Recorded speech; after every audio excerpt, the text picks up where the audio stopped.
തിരുവചനം തിരുവചനം.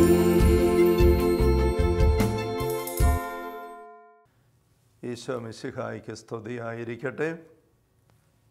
പരിശുദ്ധ അമ്മയോട് ചേർന്ന് നമുക്ക് പിതാവായ ദൈവത്തിൻ്റെ മുമ്പിൽ ഈ നിമിഷങ്ങളെ സമർപ്പിച്ച് പ്രാർത്ഥിക്കാം.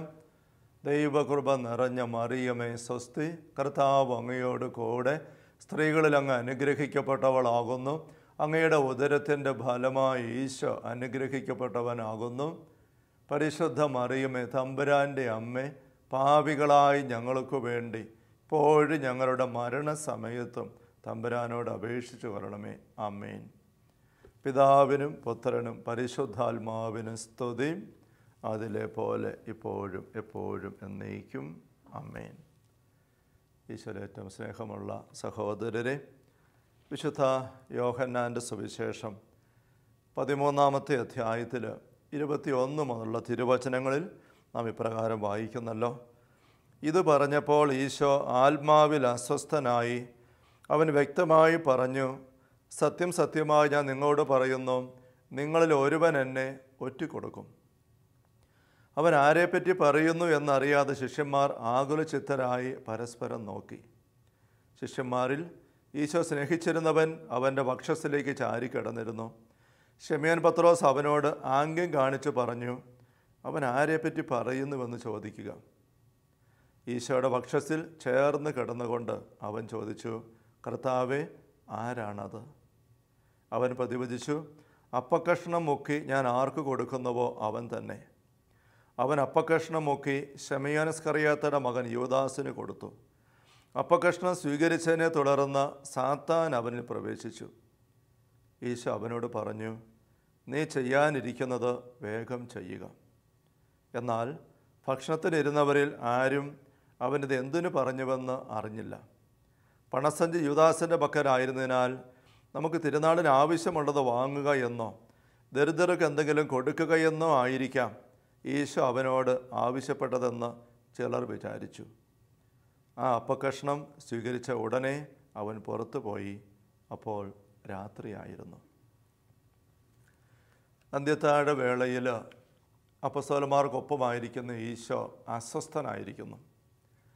അസ്വസ്ഥയുടെ കാരണം ഈശോ പറയുന്നുണ്ട്. ആത്മാവിൽ അസ്വസ്ഥനായി വ്യക്തമായി പറഞ്ഞു, ഞാൻ നിങ്ങളോട് പറയുന്നു, നിങ്ങൾ ഒരുവൻ എന്നെ ഒറ്റിക്കൊടുക്കും. യൂദാസിനെക്കുറിച്ചാണ് അത് ഈശോ പറയുന്നതെന്ന് നമുക്കറിയാം. അപ്പസ്തോലന്മാർക്ക് അത് മനസ്സിലായില്ല. നമ്മൾ വായിച്ചു നിർത്തിയ വചനഭാഗത്തിൻ്റെ അവസാന വാക്യം, 30-ാം വാക്യം യോഹന്നാൻ 13 നമ്മൾ കാണുകയാണ്, ഉടനെ യൂദാസ് പുറത്തു പോയി. അപ്പോൾ രാത്രിയായിരുന്നു. ഈശോയുടെ പരസ്യജീവിതത്തിൻ്റെ അവസാന ഘട്ടമാണിത്. ഈശോയുടെ പരസ്യജീവിതത്തിൻ്റെ ആദ്യ ഘട്ടത്തിൽ ഈശോ 12 അപ്പസ്തോലന്മാരെ തിരഞ്ഞെടുക്കുന്ന രംഗം നമുക്കറിയാം. മർക്കോസ് 3 മനോഹരമായിട്ട് നമ്മൾ വായിക്കുന്നുണ്ട്.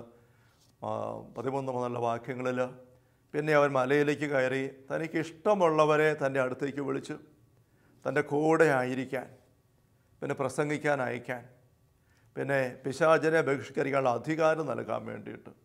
അങ്ങനെ തിരഞ്ഞെടുത്ത 12 പേരിൽ ആ കൂട്ടത്തിൽ ഒരാൾ ആണ് യൂദാസ് ഇസ്കറിയോത്ത. നമുക്കറിയാം ആ യൂദാസ് ഇസ്കറിയോത്ത ഇപ്പം ഈ കൂട്ടത്തിൽ നിന്നും പുറത്തേക്ക് പോവുകയാണ്. കൂടെ ആയിരിക്കാനായിട്ട് ഈശോ വിളിച്ചു, 3 വർഷം കൂടെ കൊണ്ടു നടന്നു. ഇപ്പോൾ ആ കൂട്ടായ്മയുടെ മനോഹരമായ നിമിഷങ്ങളിൽ അതിൻ്റെ നടുവിൽ അദ്ദേഹം യൂദാസ് ഇറങ്ങി കൂട്ടായ്മയിൽ നിന്നും പുറത്തേക്ക് പോവുകയാണ്. അപ്പോസ്തലൻ എഴുതിയിരിക്കുകയാണ്, അപ്പോൾ രാത്രിയായിരുന്നു, ഇരുട്ടിലേക്ക് പോയി. എന്തുകൊണ്ടാണ് അദ്ദേഹം അങ്ങനെ പോകുന്നത്? നമ്മളിവിടെ ശ്രദ്ധിക്കുകയായിരുന്നു. 27-ാമത്തെ വാക്യത്തിൽ സാത്താൻ യൂദാസിൽ പ്രവേശിച്ചു. സാത്താൻ പ്രവേശിക്കുന്നതായിട്ട് വിശുദ്ധ ഗ്രന്ഥത്തിൽ വേറെ ഒരു വ്യക്തിയെക്കുറിച്ചും പരാമർശനമില്ല. പുതിയ നിയമത്തിൽ പിശാച് ആരിലെങ്കിലും പ്രവേശിക്കുന്നതായിട്ട് പരാമർശനമില്ല. സാത്താനും പിശാച് എന്നുള്ള വ്യത്യാസം നമുക്കറിയാം. സാത്താൻ പിശാചുക്കളുടെ തലവനാണ്. പിശാചുക്കൾ സാത്താൻ്റെ കീഴിലുള്ള ദൂതന്മാരാണ്. പിശാചുക്കളും അശുദ്ധാത്മാക്കളും ദുരാത്മാക്കളും ഒക്കെ.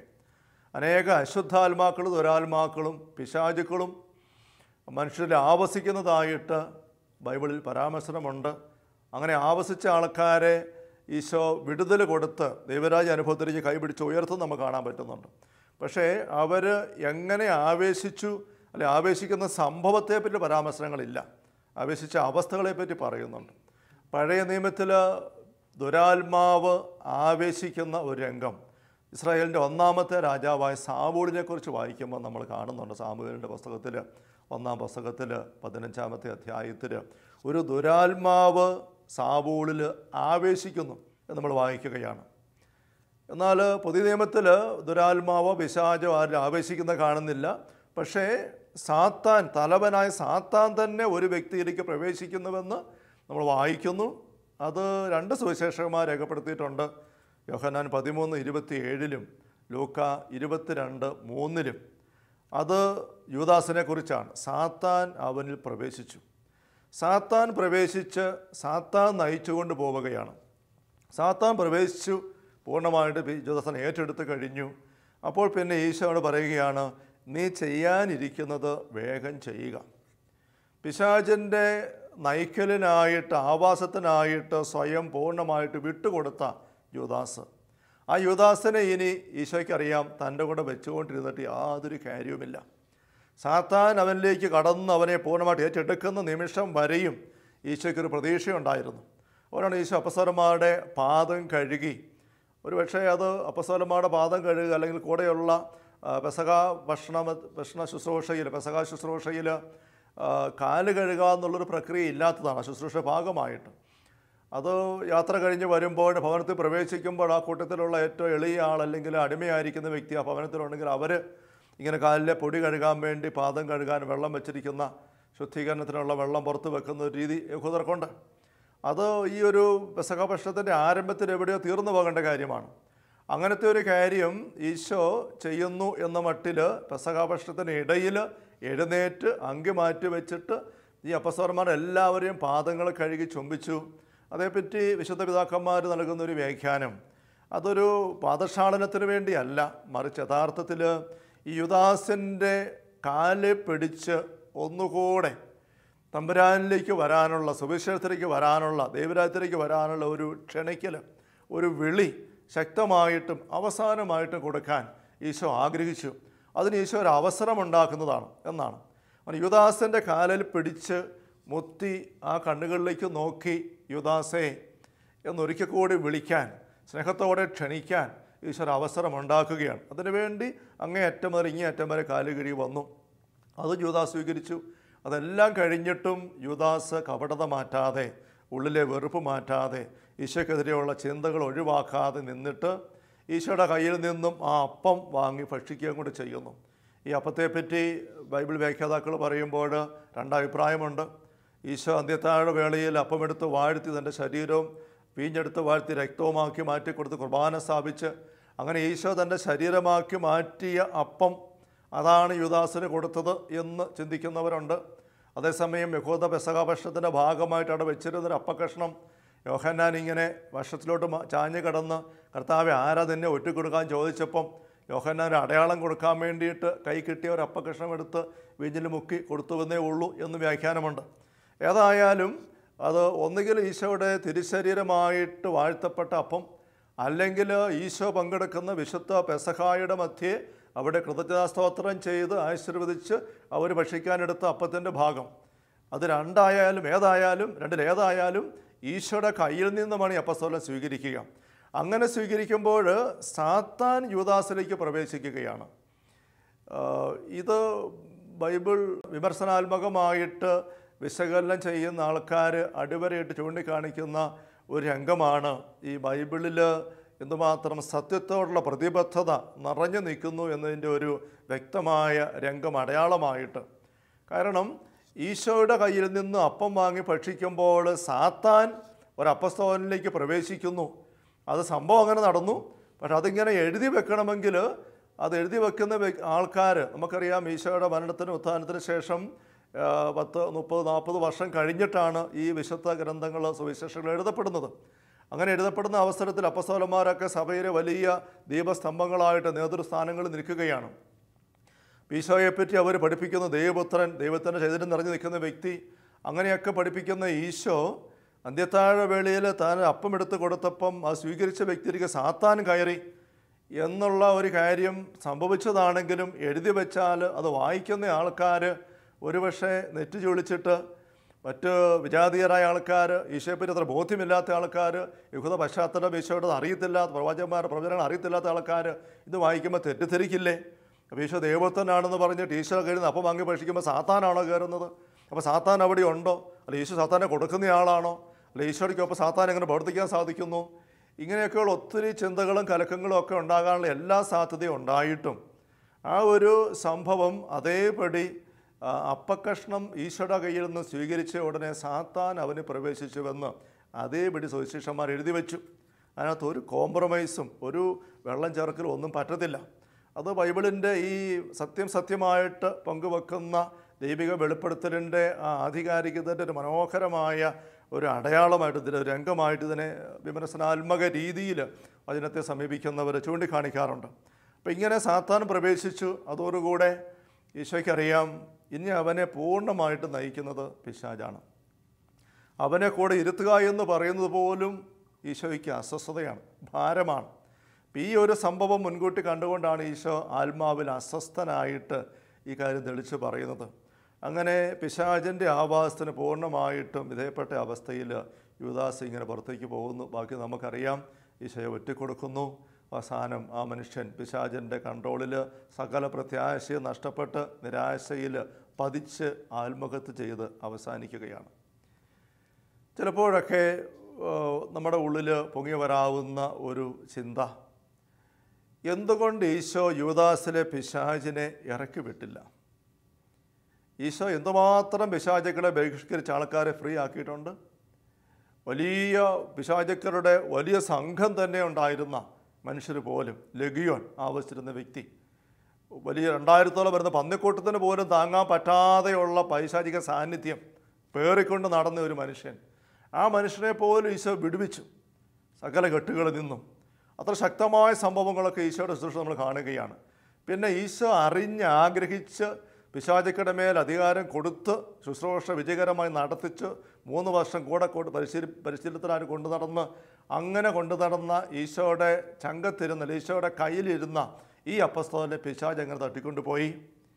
ആ പിശാച് തട്ടിക്കൊണ്ട് പോകുമ്പോഴത് തടയാൻ എന്തുകൊണ്ട് ഈശോയ്ക്ക് സാധിച്ചില്ല?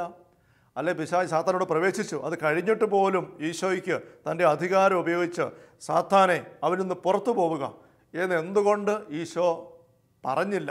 എന്തുകൊണ്ട് ഈശോ പറയുന്നില്ല? ഇത് നമുക്കെല്ലാവർക്കും പാഠമാകേണ്ട ഒരു കാര്യമാണ്. ദൈവരാജ്യം പ്രഘോഷിച്ചുകൊണ്ട് ഈശോ വന്ന് നമുക്കറിയാം.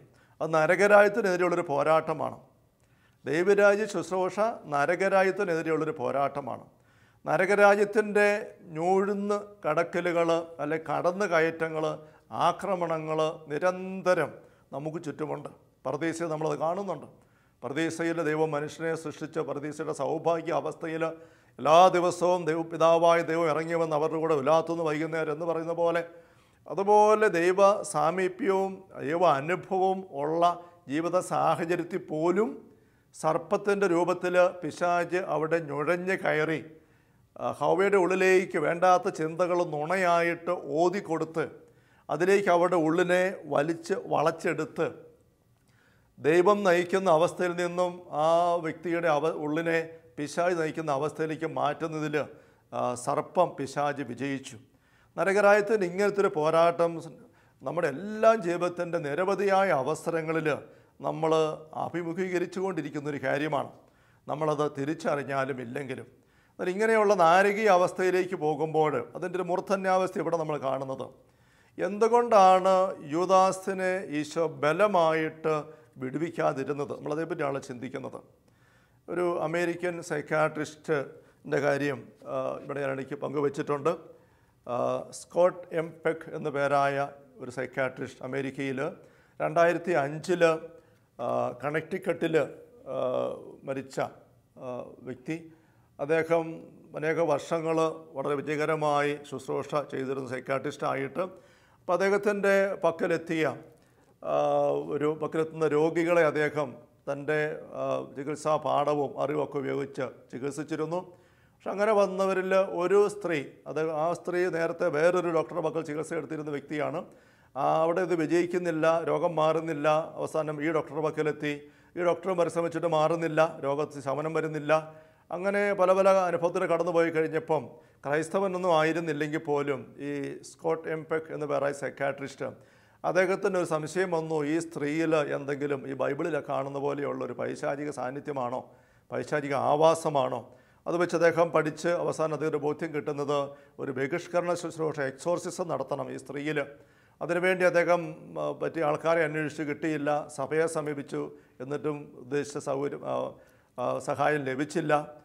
അതേപറ്റിയൊക്കെ അദ്ദേഹം ഈ പുസ്തകത്തിൽ എഴുതുന്നുണ്ട്, ഗ്ലിംസസ് ഓഫ് ദി ഡെവിൾ എന്നുള്ള പുസ്തകത്തിൽ. അദ്ദേഹം പറയണം അവസാനം അദ്ദേഹം തന്നെ ഒരു ബഹിഷ്കരണ ശുശ്രൂഷ ഈ സ്ത്രീക്ക് വേണ്ടിയിട്ട് ചെയ്യാനായിട്ട് തയ്യാറാവുകയാണ്. അത് നടത്തി അതിലദ്ദേഹം വിജയിക്കുകയാണ് പടിപടിയായിട്ട്. അത് വെച്ച് അദ്ദേഹം പുസ്തകത്തിൽ അദ്ദേഹം സൂചന കൊടുത്ത് എഴുതി. അപ്പോൾ ആൾക്കാർ ആ സംഭവം അനുഭവം, നിങ്ങൾ സൈക്കാട്രിസ്റ്റ് ആണല്ലോ, അമേരിക്കയിൽ ഈ കാലഘട്ടം ജീവിക്കുന്നൊരു വ്യക്തി, എന്നിട്ട് നിങ്ങൾ പോയി പിശാചിനെ ഒഴിവാക്കാൻ നോക്കുന്ന എന്ത് പരിപാടിയാണ് എന്നൊക്കെ പറഞ്ഞുകൊണ്ട് ആക്ഷേപങ്ങൾ വന്നപ്പം ആ അനുഭവം എല്ലാം അദ്ദേഹം ഒരു സൈക്കാട്രിസ്റ്റിൻ്റെ കാഴ്ചപ്പാടിൽ വിശദീകരിച്ചുകൊണ്ട് ഒരു പുസ്തകം എഴുതി. അതാണ് ഈ പുസ്തകം. ഇതിൻ്റെ ഒരു അവസാന ഭാഗത്ത് അദ്ദേഹം പറയുന്ന ഒരു കാര്യമാണ് ഇപ്പോൾ എൻ്റെ ശ്രദ്ധയിലേക്ക് വരുന്നത്. അദ്ദേഹം പറയുകയാണ്, തൻ്റെ ഒരു സൈക്കാട്രിസ്റ്റിൻ്റെ നിരീക്ഷണ പാഠവത്തിൽ ബഹിഷ്കരണ അനുഭവങ്ങളെ വിലയിരുത്തിക്കൊണ്ട് അദ്ദേഹം പറയുകയാണ്, വിജയകരമായിട്ട് പൂർത്തീകരിക്കപ്പെടുന്ന ഏതൊരു എക്സോർസിസം അല്ലെങ്കിൽ ബഹിഷ്കരണ ശുശ്രൂഷയിലും 4 എക്സോർസിസ്റ്റുകളുണ്ട്, അല്ലെങ്കിൽ ഭൂതോച്ചാടകരുണ്ട്. 4 വ്യക്തികൾ ഇതിനകത്ത് ഉൾപ്പെടുന്നുണ്ട്. 4 പ്രധാനപ്പെട്ട വ്യക്തികൾ. ഇതിലാരെ ഒഴിവാക്കാൻ പറ്റത്തില്ല. അങ്ങനെ അദ്ദേഹം എതിരിക്കുന്നത് വായിച്ചപ്പോൾ അത് എന്നെ വല്ലാതെ ആകർഷിച്ചു. അതിനകത്ത് വളരെ കാര്യമുണ്ടെന്ന് എനിക്ക് ബോധ്യമായി. എൻ്റെ തന്നെ അനുഭവങ്ങളെയും അല്ലെങ്കിൽ ചിന്തകളെയൊക്കെ ഒരു വ്യക്തതയിലേക്ക് കൊണ്ടുവരാനായിട്ട് അദ്ദേഹത്തിൻ്റെ ഒരു ക്ലാസിഫിക്കേഷൻ വളരെ സഹായിച്ചു. അതാണ് ഇവിടെ പങ്കുവെക്കുന്നത്. അദ്ദേഹം പറയുകയാണ്, ഞാനതിൻ്റെ അവസാനത്തെ മുതൽ പറയുകയാണ്, ഈ 4 എക്സോർസിസ്റ്റുകൾ ഒരുമിച്ച് ചേരുമ്പോഴാണ് ഒരു വിടുതൽ സംഭവിക്കുക, ഒരു ഭൂതോച്ചാരണം സംഭവിക്കുക വിജയകരമായിട്ട്. അതിൽ നാലാമത്തതിൽ ഈ 4 പേരിൽ 4ാമത്തെ ആളായിട്ട് അദ്ദേഹം പറയുന്നത് നമ്മൾ സാധാരണ ഭൂതോച്ചാടകൻ എന്ന് പറയുമ്പോൾ മനസ്സിലാക്കുന്ന ഒരു വ്യക്തി എന്ന് വെച്ചാൽ ഈ ഒരു ശുശ്രൂഷയ്ക്ക് നേതൃത്വം കൊടുക്കുന്ന വ്യക്തി. വിശുദ്ധ ഗ്രന്ഥത്തിൽ ഈശോ ശക്തനായ ഭൂതോച്ചാടകനാണ്. ഈശോയുടെ കാര്യത്തിൽ നമുക്ക് ഈ ഒരു 4 ഘടകം അപ്ലൈ ചെയ്യാനായിട്ട് പറ്റുകയില്ല, ആവശ്യമില്ല. കാരണം ഈശോയാണ്. മറ്റു ശുശ്രൂഷയിലേക്ക് വരുമ്പോൾ നേതൃത്വം കൊടുക്കുന്ന വ്യക്തി, ഇപ്പോൾ ഈ സ്കോട്ട് എംപെക് ആ ഒരു സഹോദരിക്ക് വേണ്ടിയിട്ട് ഒരു ഭൂതോച്ചാടനം നടത്തി. അതിൻ്റെ നേതൃത്വം അദ്ദേഹത്തിനായിരുന്നു. പക്ഷെ അദ്ദേഹം പറയുകയാണ്, നേതാവായിട്ട് ഞാൻ നിൽക്കുമ്പോൾ ഞാൻ 4ാമത്തെ ആളാണ്. അങ്ങനെ ഒരാൾ വേണം. പക്ഷേ ആളിനെ കൊണ്ട് മാത്രം ഒരു കാര്യവും നടക്കുകയില്ല. ഈ ഒരു വ്യക്തിയാണ് ദൈവത്തിന് സ്വരത്തിന് കാതോർക്കുന്നത്. ദൈവത്തിൻ്റെ സ്വരത്തിന് കാതോർത്തിട്ട് ഈ വ്യക്തിയുടെ അവസ്ഥ മനസ്സിലാക്കിയിട്ട് തീരുമാനങ്ങൾ എടുക്കുന്നത്, ശുശ്രൂഷ നയിക്കുന്നത്, അതെല്ലാം ചെയ്യേണ്ടത് നേതൃത്വം ഈ വ്യക്തിക്കാണ്. പക്ഷേ ഈ വ്യക്തി ഈ ടീമിൽ അല്ലെങ്കിൽ 4 പേരിൽ 4ാമത്തെ ആൾ, അവസാനത്തെ ആളാണ്. ഇനി 3ാമത്തേതായിട്ട് ഈ സ്കോട്ട് എംപെക് ചൂണ്ടിക്കാണിക്കുന്നത് ഒരു സഹകാരികളുടെ ഒരു ടീമാണ്. ഒരു ടീം എപ്പോഴും വേണം ഒരു ബഹിഷ്കരണ ശുശ്രൂഷ വിജയിക്കാൻ അദ്ദേഹം പറയുകയാണ്. അത് 2 തലത്തിലാണ്. ഒന്ന്, ഈ ശുശ്രൂഷയ്ക്ക് നേതൃത്വം കൊടുക്കുന്ന എക്സോർസിസ്റ്റ് എന്ന് നാം സാധാരണ പറയുന്നതായ വ്യക്തിയോട് ചേർന്ന് നിൽക്കുന്ന കുറേ പേരുണ്ടാവും. അതിനകത്ത് തന്നെ സൈക്കോളജി, സൈക്കാട്രിയിൽ അവഗാഹമുള്ള ആൾക്കാർ വേണം. അദ്ദേഹം പറയുന്നുണ്ട്, ലീഗൽ വശങ്ങൾ അറിയാവുന്ന ആൾക്കാർ അതിനകത്ത് വേണം. കാരണം ഒരു ബഹിഷ്കരണ ശുശ്രൂഷയിൽ ചിലപ്പോൾ സകല പരിധികളും ഒക്കെ കടന്ന് കാര്യങ്ങൾ കൈവിട്ടു പോകുന്ന രംഗങ്ങളൊക്കെ ഉണ്ടാവാം. അപ്പം അത് കഴിഞ്ഞ് മറ്റ് ലീഗൽ വിഷയങ്ങളിലേക്ക് കാര്യങ്ങൾ പോകാനിട വരാതെ കാര്യങ്ങൾ ക്രമീകരിക്കേണ്ട ആവശ്യമുണ്ട്. അതൊരു കാഴ്ചപ്പാടാണത്. പിന്നെ പ്രാർത്ഥനയിൽ നല്ല കരുത്തോടെ വിശുദ്ധമായ ഉള്ളത്തോടെ ചേർന്ന് നിൽക്കുന്ന ഒരു ടീം, കുറേ ആൾക്കാരുണ്ടാവണം. അത് ഈ ശുശ്രൂഷയ്ക്ക് നേതൃത്വം കൊടുക്കുന്ന ആളുമായിട്ട് ബന്ധപ്പെട്ട്, അതുപോലെ തന്നെ ഈ ശുശ്രൂഷ സ്വീകരിക്കാനായിട്ട് വരുന്ന വ്യക്തിയുമായിട്ട് ബന്ധപ്പെട്ടും അടുത്ത് സഹകരിക്കുന്ന കുറേ പേരെ ആവശ്യമുണ്ട്. ഈ വരുന്ന വ്യക്തിയുടെ ജീവിത പങ്കാളി, അല്ലെങ്കിൽ അപ്പനും അമ്മ, അല്ലെങ്കിൽ കൂടപ്പിറപ്പുകൾ, ആ വ്യക്തിയായിട്ട് അടുത്തറിയുന്ന ബന്ധുക്കളോ മിത്രങ്ങളോ ആയ വ്യക്തികൾ, അങ്ങനെ കുറേ പേര് ആ വ്യക്തിയോടൊപ്പം നിന്നെങ്കിലേ ആ വ്യക്തിക്കൊരു വിടുതൽ കൊടുക്കാനായിട്ട്, വിജയകരമായിട്ട് കൊടുക്കാനായിട്ട് സാധിക്കുകയുള്ളൂ. അവരുടെ സപ്പോർട്ട് ആവശ്യമാണ്. പ്രാർത്ഥനാ സപ്പോർട്ട് വേണം, അതുപോലെ സ്നേഹത്തിൻ്റെ സപ്പോർട്ട് വേണം. അതിനൊക്കെ അപ്പുറമായിട്ട് ശുശ്രൂഷ നടത്തുമ്പോൾ പൈശാചികമായ സാന്നിധ്യം വെളിപ്പെടുമ്പോൾ വലിയൊരു ബലപ്രയോഗത്തിൻ്റെ രംഗമുണ്ട്. ആ ബലപ്രയോഗത്തിൽ ഈ വ്യക്തിക്ക് ഉപദ്രവമുണ്ടാകാതെ ഈ വ്യക്തിയെ തന്നെ മുറിപ്പെടുത്താനും നശിപ്പിക്കാനും പിശാച് ശ്രമിക്കുന്നു. ഈ വ്യക്തി ഇവിടുന്ന് ഇറങ്ങി ഓടി രക്ഷപ്പെടാനായിട്ട് പിശാച് ആ വ്യക്തിയെ കൊണ്ടുപോകാനായിട്ട് നോക്കുന്നു. ഇതിനെയൊക്കെ മറികടന്ന വ്യക്തിയെ ശാരീരികമായിട്ടും ബലമായിട്ട് പിടിച്ച് അപകടമില്ലാതെ സൂക്ഷിച്ചുകൊണ്ട് പ്രാർത്ഥന മുന്നോട്ട് കൊണ്ടുപോകാനായിട്ട് ഒരു ടീമിൻ്റെ സഹായം ആവശ്യമുണ്ട്. അവരെല്ലാം വിശ്വാസ വെളിച്ചവും വിശുദ്ധിയുടെ കരുത്തും ഉള്ളവരായിരിക്കുകയും വേണം. വിശുദ്ധിയുടെ കരുത്തില്ലാത്ത വ്യക്തികൾ ഈ കൂട്ടത്തിൽ ചേർന്ന് നിന്നാൽ അത് അപകടമാണ്. വിശ്വാസ വ്യക്തതയില്ലാത്ത വ്യക്തികൾ ചേർന്ന് നിന്നാലും അത് അപകടമാണ്. അപ്പം ഇങ്ങനെയുള്ള ഒരു ടീം നേതൃത്വം കൊടുക്കുന്ന വ്യക്തിയോടൊപ്പവും ശുശ്രൂഷ സ്വീകരിക്കുന്ന ആളിനോടൊപ്പവും ഉണ്ടായിരിക്കുക, ഇത് വളരെ പ്രധാനപ്പെട്ടതാണ്. അങ്ങനത്തെ ഒരു സഹായം ഇല്ലാത്തടത്ത് ഒരു വ്യക്തിക്ക് തന്നെ, നേതൃത്വം കൊടുക്കുന്ന ഒരു വ്യക്തി തന്നെ, ഈശോയ്ക്ക് അത് സാധിച്ചിട്ടുണ്ട്. പക്ഷേ നമ്മുടെയൊക്കെ കാര്യങ്ങൾ വരുമ്പോൾ ഒരു വ്യക്തിക്ക് തന്നെ ഇത് ശുശ്രൂഷ പൂർത്തിയാക്കാൻ പറ്റത്തില്ല. ഡോക്ടർ അത് പറയുകയാണ്. ഇനി പ്രാധാന്യത്തിൽ രണ്ടാമത്തേത് ആയിട്ട് വരുന്നത് അദ്ദേഹം പറയുകയാണ്, എക്സോസിസ്റ്റിൻ്റെ ഗണത്തിൽ അത് ദൈവമാണ്. ദൈവത്തിൻ്റെ ഇടപെടലില്ലാതെ, ദൈവത്തിൻ്റെ ആത്മാവിൻ്റെ സഹായമില്ലാതെ, ദൈവത്തിൻ്റെ ആത്മാവ് പറഞ്ഞ് പ്രേരിപ്പിച്ച് ഓരോ അവസരത്തിലും നയിച്ചു കൊണ്ടുപോകാതെ ഒരു ഭൂതോച്ചാടന ശുശ്രൂഷ വിജയത്തിലേക്ക് എത്തിക്കാനായിട്ട് ആരെക്കൊണ്ടും പറ്റത്തില്ല. കാരണം ഓരോരോ സ്റ്റേജ് വരുമ്പോൾ അടുത്ത സ്റ്റെപ്പ് എന്താ? ഒരു എക്സോസിസ് ശുശ്രൂഷയും മറ്റൊന്നുപോലും ഒരുപോലെ ഉള്ളതില്ല. ഓരോ കേസും യുണീക്കാണ്, അതിൽ തന്നെ പുത്തനാണ്. എത്ര വർഷത്തെ പരിചയമുള്ള വ്യക്തിക്കും കഴിഞ്ഞ ആഴ്ച വരെ ചെയ്ത ശുശ്രൂഷയുടെ അതേ രീതി ഇവിടെ ഉപയോഗിച്ചേക്കാം എന്ന് വെച്ചുകൊണ്ട് അങ്ങനെ ഒരു റൊട്ടീൻ ടെക്നിക്ക് ഉപയോഗിച്ച് ചെയ്യാവുന്ന ശുശ്രൂഷ അല്ലിത്.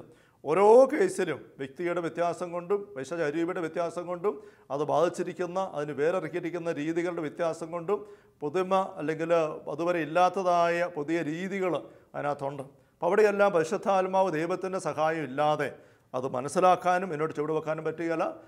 എന്ന് മാത്രമല്ല, പരിശുദ്ധാത്മാവിൻ്റെ ശക്തീകരണം ആവശ്യമാണ്. പരിശുദ്ധാത്മാവിനെ കൊണ്ടാണ് ഞാൻ പിശാചുക്കളെ ബഹിഷ്കരിക്കുന്ന ഈശോ പറഞ്ഞു. ആ ശക്തിയുടെ അഭിഷേകമില്ലാതെ നമുക്ക് ഈശോ കൊണ്ടുപോകാൻ സാധിക്കുകയില്ല. എങ്കിലും ഈ ദൈവത്തെ, പരിശുദ്ധാത്മാവിനെ, ഈ സ്കോട്ടംപെക് എന്ന് പറഞ്ഞ ഡോക്ടർ, സൈക്യാട്രിസ്റ്റ്, ഈ എക്സോസിസ്റ്റുകളുടെ ഗണത്തിൽ ആ ടീമിൽ രണ്ടാമതാണ് വെച്ചിരിക്കുന്നത്. അദ്ദേഹം ഒന്നാമത് വെച്ചിരിക്കുന്നവനെ ആരെയാണ്? ഒന്നാമത് അദ്ദേഹം പറയുകയാണ്, ഒരു വിജയകരമായി പൂർത്തിയാകുന്ന ബഹിഷ്കരണ ശുശ്രൂഷയിൽ ഒന്നാമത് വരുന്നത്, ഒന്നാമത്തെ സ്ഥാനത്ത് നിൽക്കുന്നത് ഈ പൈശാചിക ബാധയ്ക്ക് ഇരയായിരിക്കുന്ന വ്യക്തി തന്നെയാണ്. ഇത് വളരെ ആഴപ്പെട്ട ബോധ്യത്തിൽ നിന്ന്, അനുഭവത്തിൽ നിന്ന് നന്നായിട്ട് സുചിന്തിതമായി എടുത്ത് വയ്ക്കപ്പെടുന്ന ഒരു നിരീക്ഷണം തന്നെയാണ്. ഒരു വ്യക്തി ആഗ്രഹിക്കുന്നില്ലാത്തടത്ത് ആ വ്യക്തിയെ പൈശാചിക സ്വാധീനത്തിൽ നിന്ന് വിടുവിക്കാനായിട്ട് പറ്റത്തില്ല. അവിടെ ഇദ്ദേഹം ഡോക്ടർ ഈ പുസ്തകത്തിൽ പറയുന്ന മറ്റൊരു നിരീക്ഷണമുണ്ട്. പൂർണ്ണ രീതിയിലുള്ള ഒരു പൊസഷൻ പിശാച് ആവശ്യിക്കുന്ന അവസ്ഥ ഒരിക്കലും ഒരു സഹായത്തിനായിട്ടൊരു ഭൂതോച്ചാടക ശുശ്രൂഷയിലേക്ക് വരുന്നേയില്ല. ഇവിടെ യൂദാസ് അതിന് ഉദാഹരണം തന്നെയാണ്. യൂദാസ് അറിഞ്ഞുകൊണ്ട് പിശാചിനെ സ്വീകരിക്കുന്നു, പിശാചിൻ്റെ പ്രേരണയ്ക്കായിട്ട് ഉള്ളു തുറക്കുന്നു, അതനുസരിച്ച് ഇറങ്ങിപ്പോകുന്നു. ആ വ്യക്തിയിൽ ഒരു ബഹളവും ഇല്ല, ഒരു ഉരുണ്ടുവീടലുമില്ല, നിലവിളിക്കലില്ല. ആ വ്യക്തി കൂളായിട്ട് നല്ല അസ്വസ്ഥതയിലാണ്, ഭാരത്തിലാണ്, ഇരുട്ടിലേക്കാണ് പോകുന്നത്. പിശാചിനോടൊപ്പം പോവുകയാണ്. പിശാച് സമ്പൂർണ്ണമായ നിയന്ത്രണം അങ്ങനത്തെ ഒരു വ്യക്തിയുടെ മേൽ ഏറ്റെടുക്കുകയാണ്. ഈ വ്യക്തി തന്നെ പൂർണ്ണമായിട്ട് പിശാചിനെ നയിക്കലായിട്ട് വിട്ടുകൊടുത്തിരിക്കുകയാണ്. ഇതാണൊരു പൂർണ്ണ പൊസഷൻ, പൈശാചിക ആവാസം എന്ന് പറയുന്നത് എന്ന് ഡോക്ടർ സൂചിപ്പിക്കുകയാണ്. നമ്മൾ സാധാരണ കാണുന്ന രീതിയിലുള്ള പൈശാചിക ആവാസങ്ങൾ നമ്മൾ പ്രാർത്ഥിക്കുമ്പോൾ, പ്രാർത്ഥനയ്ക്കായിട്ട് അവർ വരുന്നു, ആൾക്കാർ കൊണ്ടുവരുന്നു, കൊണ്ടുവരാൻ ഈ മനുഷ്യൻ തയ്യാറാണ്. പ്രാർത്ഥിക്കുമ്പോൾ ഉരുണ്ട് വീടുന്നു, അലറി വിളിക്കുന്നു, മുഖമെല്ലാം വല്ലാണ്ടാകുന്നു. ഇങ്ങനെ അടയാളങ്ങൾ കാണുന്ന കേസുകളിൽ ഈ ഡോക്ടർ പറയുകയാണ്, അവിടെ ആവാസം പൂർണ്ണമായിട്ടില്ല. മറിച്ച് എന്താണ്? ഈ വ്യക്തിയുടെ ഉള്ളം, ഈ വ്യക്തിയുടെ അരൂപി, ഈ വ്യക്തി ഈ പൈശാചിക ആവാസത്തിനെതിരെ മല്ല് പിടിക്കുകയാണ്. ഇവനെ എനിക്ക് വേണ്ട, പിശാചിനെ കീഴ്പ്പെടുത്താൻ ഞാൻ സമ്മതിക്കില്ല, അവനെ കീഴ്പ്പെടുത്തണ്ട എന്നാണ് ഉള്ളിലെ ബോധ്യം. പലപ്പോഴൊക്കെ അറിവില്ലായ്മ കൊണ്ടോ അബദ്ധം കൊണ്ടോ ബലക്കുറവ് കൊണ്ടൊക്കെ പിശാചിന് അവസരം കൊടുത്തിട്ടുണ്ട്, പിശാചിനെ വിളിച്ച് കയറ്റിയിട്ടുണ്ട്. പക്ഷേ അത് ഉൾക്കൊള്ളാൻ ഇതുവരെ തയ്യാറായിട്ടില്ല, പൂർണ്ണമായിട്ട് വിട്ടു കൊടുത്തിട്ടില്ല. അതുകൊണ്ട് പിശാചിൻ്റെ സാന്നിധ്യത്തിനെതിരെയുള്ള എതിർപ്പ് ഈ വ്യക്തിയുടെ ഉള്ളിൽ നിൽക്കുകയാണ്. ആ എതിർപ്പാണ് പിശാചുമായുള്ളൊരു മല്ലുപിടുത്തമായിട്ട് ഈ പലതരത്തിലുള്ള വയലൻ്റ് റിയാക്ഷൻസ് ആയിട്ട് പുറത്ത് കാണുന്നത്. അങ്ങനെയുള്ള വയലൻ്റ് റിയാക്ഷൻസ് അതുകൊണ്ട് നല്ലൊരു അടയാളമാണ് ഈ വ്യക്തി ഈ പൈശാചിക അവസ്ഥ തുടരാൻ ആഗ്രഹിക്കുന്നില്ലെന്നർത്ഥം. പിശാചബാധന അലറി വിളിച്ച് നിലവിളിച്ചുകൊണ്ട് മലമൂളി കഴിയുമ്പോൾ യഥാർത്ഥത്തിൽ ആ നിലവിളി ഒരു സഹായത്തിന് വേണ്ടിയുള്ള വിളിയാണ്. നാട്ടുകാരെ മുഴുവൻ വിളിച്ച് അങ്ങേര് പറയുകയാണ്, മറ്റു വാക്കുകളിൽ സഹോദരങ്ങൾ, നിങ്ങൾ വീട്ടിൽ കിടന്നുറങ്ങുന്നു, ഭാര്യയും ഭർത്താവും ഒരുമിച്ചായിരിക്കുന്നു, മക്കളുടെ ആയിരിക്കുന്നു, ജോലി ചെയ്ത് ജീവിക്കുന്നു. എനിക്ക് എൻ്റെ വീട്ടിൽ പോകാൻ പറ്റുന്നില്ല, ഞാൻ ഈ മലയിൽ കിടക്കുകയാണ്, എനിക്ക് ഉറങ്ങാൻ പറ്റുന്നില്ല, എനിക്ക് സ്വസ്ഥതയിൽ എനിക്ക് ഒരാളെ കാണാൻ നോക്കാൻ പറ്റുന്നില്ല, ഇങ്ങനെ ഒരു അവസ്ഥയിലാണ് ഞാൻ, എന്നെ സഹായിക്കണേ എന്നുള്ള ഒരു നിലവിളിയാണ് യഥാർത്ഥത്തിൽ ഈ അലറി വിളിക്കലും കൂകി വിളിക്കലും എല്ലാം. അങ്ങനെ നിലവിളിക്കുന്ന അടയാളം കാണുമ്പോൾ ആ വ്യക്തിയുടെ ഉള്ളിൽ ദൈവസഹായത്തിന് വേണ്ടി ദാഹിക്കുന്ന അർത്ഥം. ആ വ്യക്തി എന്തുമാത്രം ദൈവികമായ കാര്യങ്ങളോട് സഹകരിക്കാൻ തയ്യാറാകുന്നു, അതനുസരിച്ചാണ് ഒരു ശുശ്രൂഷ വിജയത്തിലേക്ക് എത്തുക. അതുകൊണ്ട് ഈ സ്കോട്ടൻബർഗ് പറയുകയാണ്, ഒന്നാമത്തെ പ്രാധാന്യത്തിൽ വരുന്നത് ഈ 4 പേരിൽ എക്സോസിസ്റ്റ് എന്ന് കാണുന്ന ലീഡർ, ഒരു ടീം, ദൈവം തന്നെ, ഈ ഇരയായിരിക്കുന്ന വ്യക്തി.